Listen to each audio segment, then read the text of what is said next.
अगर आपको भूतों से डर लगता है तो ये वीडियो को रात के अंधेरे पे नहीं देखें। और इस वीडियो में जितनी भी चीज़ें यूज़ करी जा रही है वो सब चीज़ें इंटरनेट के कोई ना कोई हिस्से से ही ली गई है। एक 23 ईयर्स ओल्ड की लड़की जिसके शरीर पे कहा जाता है कि छः आत्माओं का वास है। क्या ये एक्चुअल में सच है या फिर झूठ? आप लोगों ने एक मूवी तो देखी होगी, द एग्जॉर्सिम्स ऑफ एमिनी रोजेस नाम की। कहा जाता है कि ये जो मूवी है ये मूवी एक ट्रुथ स्टोरी के ऊपर बेस है। आज हम बात करने वाले हैं वही ट्रुथ स्टोरी की। ऐसा क्या हुआ एमिनी के साथ जिसके बाद उसकी लाइफ इतनी बदल गई? So let's come to the video title, The Truth of the Exorcism of Emily Roses. मेरा नाम है Shubham and you are watching Space Bull. The Exorcism of Emily Roses. इसमें जो कैरेक्टर है उसका नाम तो एमिनी है, लेकिन एक्चुअल में उसका नाम है एनालिसे। जो एनालिसे थी उसे स्कूल जाना काफ़ी ज़्यादा पसंद था। इसका पढ़ाई में बहुत अच्छी तरीके से मन लगता था। लेकिन एक दिन जब वो स्कूल गई तो उसे अचानक से चक्कर आना स्टार्ट हो गया और वो फर्श पे ही गिर गई। किसी को उस टाइम पे समझ नहीं आया कि ये क्या हुआ। जैसे ही डॉक्टर के पास लेके गए तो फिर वो ठीक हो गई अपने आप ही। लेकिन उसके बाद से ये जो गिरने वाली प्रक्रिया थी ये कभी भी रुक ही नहीं रही थी। यानी कि वो जैसे ही स्कूल जाती थी वो अपने आप ही गिर जाती थी चक्कर आके। किसी को भी समझ में नहीं आ रहा था कि एमिनी के साथ ये क्या हो रहा है। लेकिन उसके बाद जब डॉक्टर को खास करके बोला गया कि इनके साथ क्या हो रहा है आप हमें बताओ, तो डॉक्टर ने कहा इन्हें कोई भी बीमारी नहीं है, ये सब कुछ इसके ऑटोमेटिकली ही हो जा रहा है, हम कुछ भी नहीं कर सकते। देखते ही देखते वक्त बीतता गया। एमनी धीरे धीरे बड़ी होते गई और जब 1970 आया तो उसे एक बीमारी हो गई, वो भी टीबी की। जब ये टीबी की बीमारी हुई तो वो बहुत ही ज़्यादा कमज़ोर हो गई। और जब कमज़ोर हो गई तो एक बार वो अचानक से बहुत ज़्यादा बीमार हो गई। अब जैसे ही उसे एक्चुअल में हॉस्पिटल में ले जा करके भर्ती किया गया तो उसे वहाँ पर अलग अलग चीज़ें दिख रही थी, ऐसा वो बता रही थी। और अलग अलग प्रकार की साउंड सुनाई दे रही थी, अलग अलग लोगों की चीखने की आवाज़ें सुनाई दे रही थी उसको उसके आसपास, लेकिन उसके आसपास कोई भी नहीं था।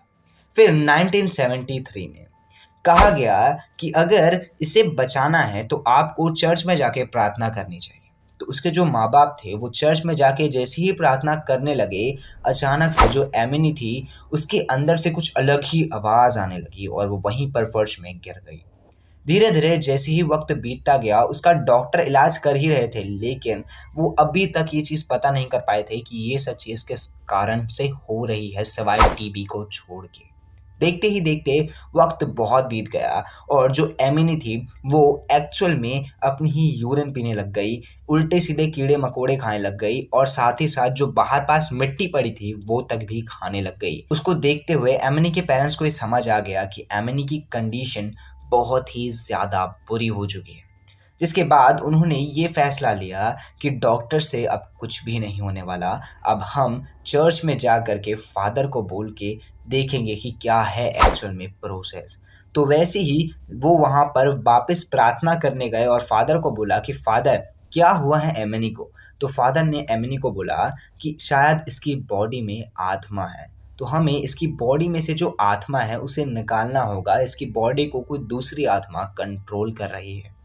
तो हुआ ये कि जैसे ही आत्मा को निकालने वाली प्रक्रिया शुरू कर गई, जिसको एग्जॉर्सिज्म बोलते हैं, तो अचानक से वहाँ पर जो एमिनी थी वो बहुत ज़ोर से चिल्लाने लगी और अचानक से उसकी डेथ हो गई। लेकिन जैसे ही उसकी डेथ हुई उसके जस्ट बाद पता चला कि उसकी बॉडी के अंदर कम से कम 6 आत्माओं का वास था और वो उसे जीने नहीं देना चाहती थी, जिसकी वजह से वो उसे इतना तड़पा रही थी। और जैसे ही ये सब चीज़ हो गई तो जब उसकी बॉडी की एटॉमी करी गई तो पता चला कि जो उसकी बॉडी है उसके अंदर की जितनी भी बोन्स है वो सारी की सारी बोन्स एक्चुअल में टूटी हुई थी। और उसकी जो आँख थी वो पूरी की पूरी तरीके से ब्लैक हो गई थी और उसकी शरीर में कई प्रकार के चोट के निशान थे। और उसी के साथ साथ जो एक्चुअल में उसके दांत थे वो भी बहुत ही ज़्यादा बुरी तरीके से टूटे हुए थे। और उसी चीज़ को देखते हुए पुलिस ने इनके पेरेंट्स और जो फादर थे चर्च के उन्हें गिरफ्तार कर लिया। क्या लगता है आपको कि ये जो स्टोरी है ये एक्चुअल में कोई ट्रुथ इंसिडेंट है या फिर सिर्फ और सिर्फ लोगों के बनाए गए वहम। लेकिन अगर मेरी मानो तो जो एक्चुअल में यहाँ पर के डायरेक्टर और ऑथर थे उन्होंने ये कहा था कि ये जो स्टोरी है ये पूरी तरीके से ट्रुथ है। अब ये मानना नहीं मानना आपके हाथ में है।